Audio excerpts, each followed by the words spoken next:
Welcome back. Happy Monday, everyone.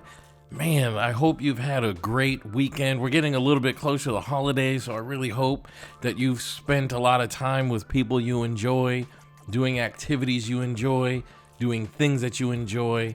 I hope your life is just filled with love and happiness, and I hope you're going into a week that you're super excited about, and that this will be the best week of your life. And I'm honored and thrilled that you'd spend even a little bit of it with me. Thank you so much for that. Here this week, we're going to be talking about conflict, specifically how to handle conflict, how to handle interpersonal conflict with you and another person. I think the way we manage conflict will play a significant role in our ability to be happy, functioning people with good mental health. That's why I think it's a really good topic for us to discuss. So welcome back to the aha moments, where every day I share the lessons I've learned in my work as a psychotherapist and in my life to inspire you to live your very best life. Of course, I'm your host, Elliott Connie, and conflict is very, very important in our lives because it's going to happen. No matter how much you try to not have it happen, you are going to be in situations with friends, with family, with people close to you, where they do something to hurt your feelings, upset you, bother you in one shape, one way or another, one form or another, and how you deal with that conflict is always important. And there's really one thing you've got to do in order to deal with conflict well, and that is you've got to be able to go directly to the source. Now, that might sound really easy and really straightforward, but to be honest with you, what most people do when they experience conflict is they do something called triangulate, and when you triangulate, it makes it worse. So here's an example, right? So imagine you've got a close friend, and you guys have heard me talk about my close friends, Kyle, Matthew, Chris, Adam. I talk about my close friends often, but let's say I've got an issue with Matthew. And Matthew does something that bothers me, and it's funny, Matthew and I have literally never had an argument, not even one, but let's pretend for a minute that Matthew did something that bothers me, and he stole my car.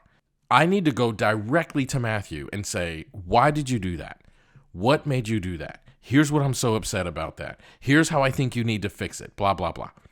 Now, what we tend to do is this thing called triangulate. So instead of going directly to Matthew, I call Kyle. And I tell Kyle how upset I am at Matthew for the fact that he stole my car. And now me and Kyle are like commiserating about our anger and frustration with Matthew, which doesn't do anything to resolve the situation. So now by the time we talk to Matthew, we are now more escalated, and it's harder for us to have a productive conversation. It's harder for us to have a constructive way of resolving the issue. It's harder for us to move past this and move forward because we're both so angry, and we've worked each other up. The most important thing is I've got to go directly to the source. Even though it's a hard, awkward, uncomfortable conversation, I got to be able to go directly to Matthew and say, hey, bud, listen, I know you stole my car. I found out the truth that it was you. Don't say it wasn't, whatever it is. And I now think you owe me money, or you have to fix this, or you have to apologize, or whatever. And then me and Matthew have to directly work it out calmly, hopefully, and be able to sort it out in a reasonable way and be able to keep it from escalating and blowing up even further. I think very often when we do triangulate, we don't realize we're doing it. We're just doing it because it just feels natural to talk to someone else about the issue, but that's actually the least effective way to manage conflict. So when you have conflict, be sure you figure out a way to go directly to the person with whom you have conflict, go directly to the person who did the thing, whatever it might be, that is bothering you, that is irritating you, that you think is wrong. Go directly to that person and have a conversation with them that is specifically and directly about resolution. If you can do that, you will be really, really uplifting your life and really, really taking your life to new levels, because people who can do that are the people who have the highest level of mental health. So thanks for being here. Please share this podcast on your social media platforms and help me reach more people, or even share it with just one or two people in your life that you think would experience this as a difference maker in their world. Also, follow me on social media. At Elliott Speaks is my handle on Facebook, Instagram, and Twitter. You can also just search my name, Elliott Connie. Pretty easy to find. And become a subscriber to this podcast if you haven't done so already. You can do that wherever you enjoy listening to podcasts, whether it's Apple, Spotify, Simplecast, wherever. You can also become a VIP listener by subscribing on Patreon and getting access to bonus content, which includes extra episodes each week and transcriptions from each and every episode. Thank y'all so much. I love you for being here, and I can't wait to see you tomorrow.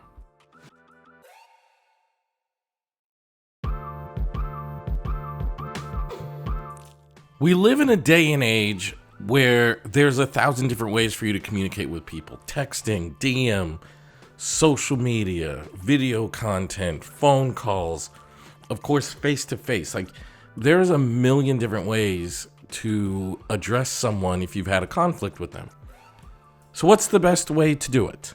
Is there a best way to do it? Like, if you've got conflict, someone has done something wrong by you, someone has upset you in some sort of a way, like, what's the best way to communicate that upset? What's the best way to address that issue? Well, that's what we're going to talk about here today. I'm not 1,000% sure that there's like a best way all the time, like all the time you need to do this one thing, but there are some considerations, there are some things you need to be thinking about, and I'm going to share those things here. So welcome back to the aha moments, where every day I share the lessons I've learned in my work as a psychotherapist and in my life to inspire you to live your very best life. Of course, I'm your host, Elliott Connie. I'm going to say two things. First, I'm going to say is you need to bring up a topic if you can't let it go. Like, a lot of times people do things to you. They're not being intentionally malicious. They don't, and sometimes they don't even know that they did it. It's just a miscommunication, a faux pas, if you will, someone just getting something wrong. And then, there you have it. You just kind of had that mix up. And a lot of those things you can just let go. Like, I don't even think about it. That person stepped on my toes. They did this thing, whatever it was. And it's just not worth being able to talk about. But then there are things that you just can't let them go. Like, they're on your mind and those things bother you. Like, those things bother you and you want to be able to talk about them. So I want to say that's how you know you need to address something, is if it's just one of those things that's on your mind, you can't let it go. It keeps coming up in your head. It keeps coming up in conversations. It might lead to further conflict between you and that other partner. So the best way to address those conflicts are with persistence. Sometimes you can call someone and say, hey man, I'm upset with you. Like, something's bothering me. We could get together face to face.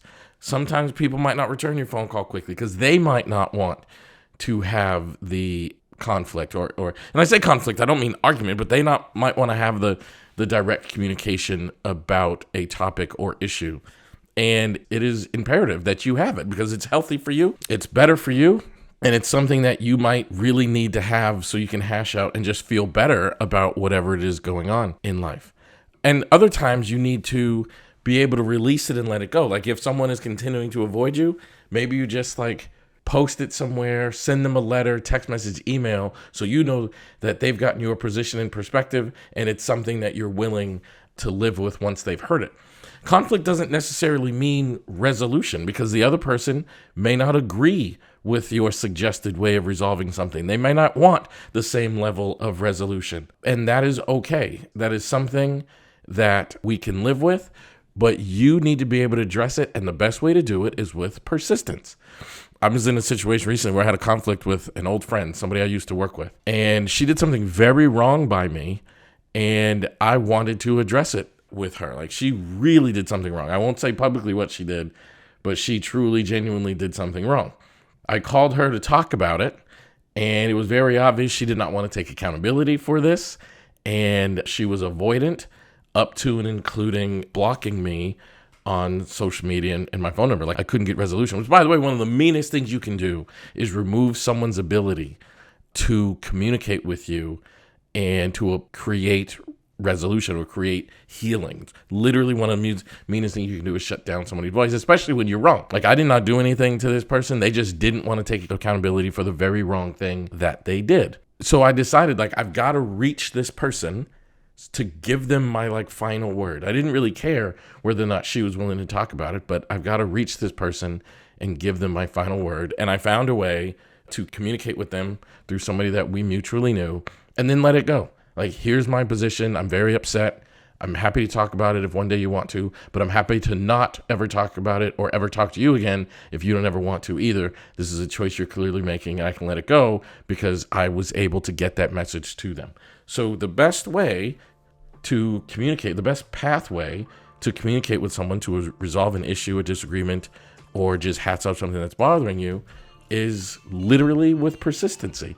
Because sometimes just for your own mental health, you need to be able to say it and let it go.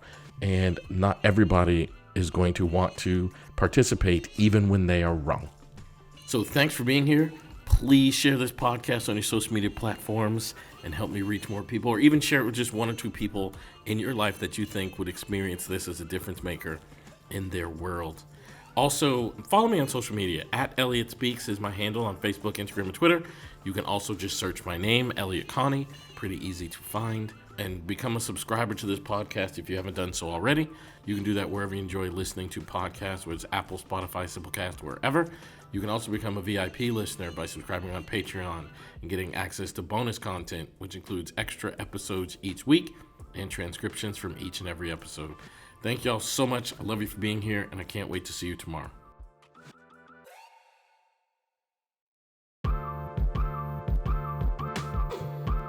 You know, business can be hard. And one of the things that makes business so difficult is there are oftentimes conflicts that you have to resolve at many different levels of business. Conflicts with customers, conflicts with employees, business partners, all kinds of things. I mean, I remember one time I was known in my area. Now I'm known around the world for this, but I was known in my area early on as a couples therapist. And these two really high level business partners, they ran a multi-million dollar business, came to me for couples therapy because of the business conflict. So conflict exists in the business world, and me being in business, I have certainly had to deal with a lot of it. And today I'm going to talk about how communicating with employees and colleagues and your supervisor can be challenging and ways that you can deal with conflict. So welcome back to the aha moments, where every day I share the lessons I've learned in my work as a psychotherapist and in my life to inspire you to live your very best life. Of course, I'm your host, Elliott Connie. And before I say anything else, I want to tell you that conflict doesn't have to be bad. We think about conflict as like, yelling at each other, swearing at each other, getting into a fight or an argument. And that's not really what conflict means. Conflict is just like there's an issue and we have to address it, right? And here's an example of a non-bad conflict. For years, I shared an office with a woman named Gina, who I adore. We don't really talk so much anymore because we're not sharing an office and it's been many years, but I have nothing but respect and positive feelings about Gina. And one of the things that I appreciated about the way she dealt with conflict is we had split our bills. We weren't in business together. We were just sharing an office, and we had split our bills, and I was really heavily dependent upon Gina paying her half of the rent, and as she was heavily dependent upon me paying my half of the rent. And then Gina decided to grow her family. Her and her husband, who I also adore, decided to start having children. And Gina called me and said we need to have a conversation, and she let me know that she was going to be moving out of the office, and I had to decide whether I was going to keep the office, and then I would be responsible for the whole rent, or what I was going to do. And what I appreciated about it, there was an issue, and Gina directly addressed it. There was no sugarcoating. There was no misleading. She just let me know exactly what the issue was and where she stood with the issue. And that's exactly how you deal with conflict when there's an issue that has come to arise. On the flip side, I was in business in a practice. I was in a group practice. And one of the people that was running the practice with me, I went on a trip to England to do some training. And when I came back, this person had changed his title, changed my title. He was unhappy running the business with me. And while I was gone, he made just a ton of changes. And that is absolutely the wrong way to deal with conflict. Going behind people's back and that sort of thing. It's just not appropriate. It is not the way that you should do things. The way you need to do things is with direct communication and be honest and upfront. The other thing I will say is you also have to prioritize you and your voice. In business, it's really easy to be like, I really want to say this, but I don't want to hurt my business partner's feelings, or I don't want this conflict to impact the business. But like, you really have to. Like, I had to come to realize after that happened, when they made all these changes when I was in England, that I needed to go. And sometimes you outgrow relationships. Sometimes you outgrow career business partners. Sometimes you outgrow people around you, and you outgrow jobs. It is okay to acknowledge that. And when you do, be honest with yourself so that you can be honest with the people around you. I think the best thing you can do in any conflict is to be honest, but that's first going to rely upon you being honest with you. That's first going to mean you have to be honest with exactly where you are with things, and you have to be honest with exactly what it is like for you in a position that is no longer serving you or making you happy. And once you do those things, then conflict doesn't mushroom and snowball into a bigger issue. You can deal with it while it's small, and that's how you make the biggest and most massive difference when you are working to resolve a conflict with a supervisor, business partner, or peer. I hope this helps. Thanks for being here. Please share this podcast on your social media platforms and help me reach more people, or even share it with just one or two people in your life that you think would experience this as a difference maker in their world. Also, follow me on social media. @Elliott Speaks is my handle on Facebook, Instagram, and Twitter. You can also just search my name, Elliott Connie. Pretty easy to find. And become a subscriber to this podcast if you haven't done so already. You can do that wherever you enjoy listening to podcasts, whether it's Apple, Spotify, Simplecast, wherever. You can also become a VIP listener by subscribing on Patreon and getting access to bonus content, which includes extra episodes each week and transcriptions from each and every episode. Thank y'all so much. I love you for being here, and I can't wait to see you tomorrow.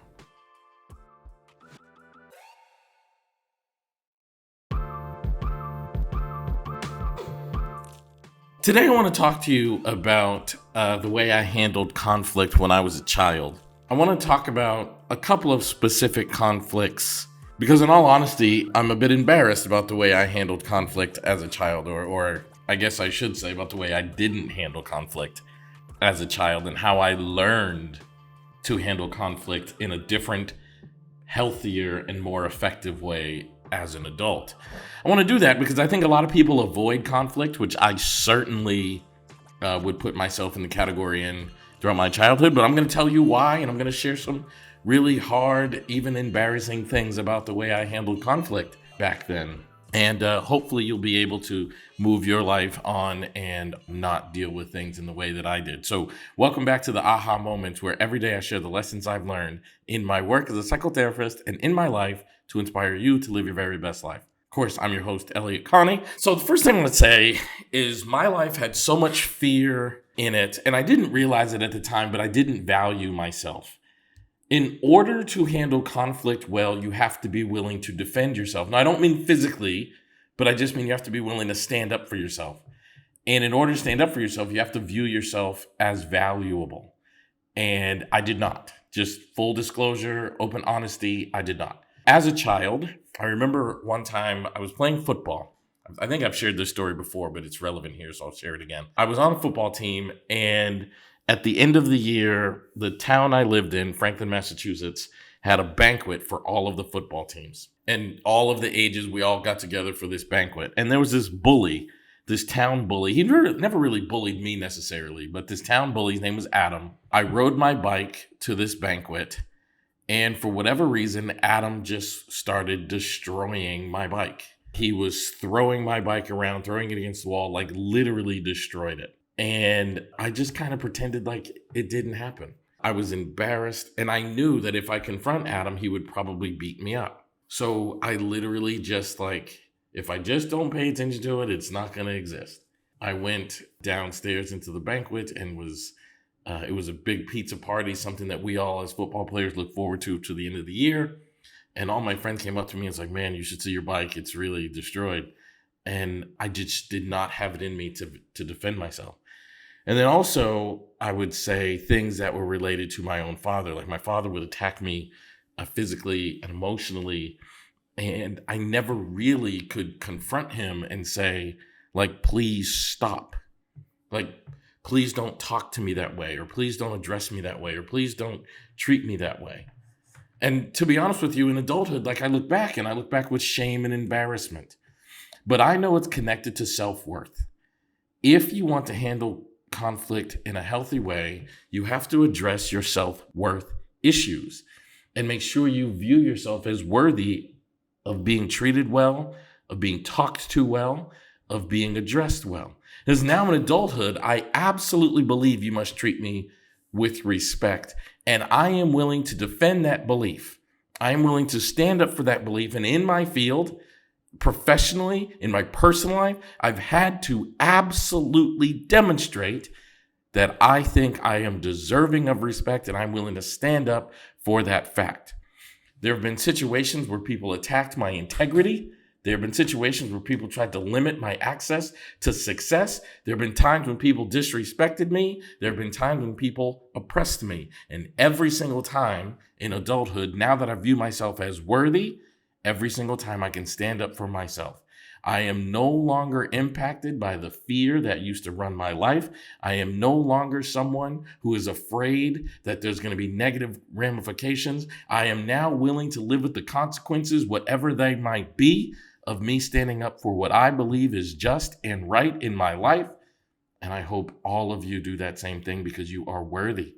You are worthy of people treating you kindly. You are worthy of respect. You are worthy of equality. You are worthy of love. And anybody who tries to deprive you of those things or even attack you, you can defend yourself. You can stand up for yourself. And that is how you have healthy conflict. So I want you to think about, how did you handle conflict in your childhood? And do you do anything differently now in your adulthood? Thanks for being here. Please share this podcast on your social media platforms and help me reach more people, or even share it with just one or two people in your life that you think would experience this as a difference maker in their world. Also, follow me on social media. @Elliott Speaks is my handle on Facebook, Instagram, and Twitter. You can also just search my name, Elliott Connie. Pretty easy to find. And become a subscriber to this podcast if you haven't done so already. You can do that wherever you enjoy listening to podcasts, whether it's Apple, Spotify, Simplecast, wherever. You can also become a VIP listener by subscribing on Patreon and getting access to bonus content, which includes extra episodes each week and transcriptions from each and every episode. Thank y'all so much. I love you for being here, and I can't wait to see you tomorrow.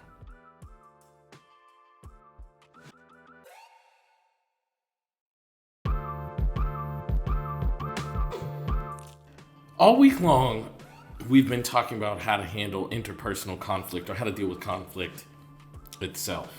And hopefully I've said some things this week about how you need to handle conflict, and not how conflict is bad, and conflict doesn't mean yelling and screaming and all of that stuff. But today I want to take a little bit of a different spin and talk about how to know when the conflict is not worth fighting, or how to know when the conflict is something not worth pursuing and you should just let it go.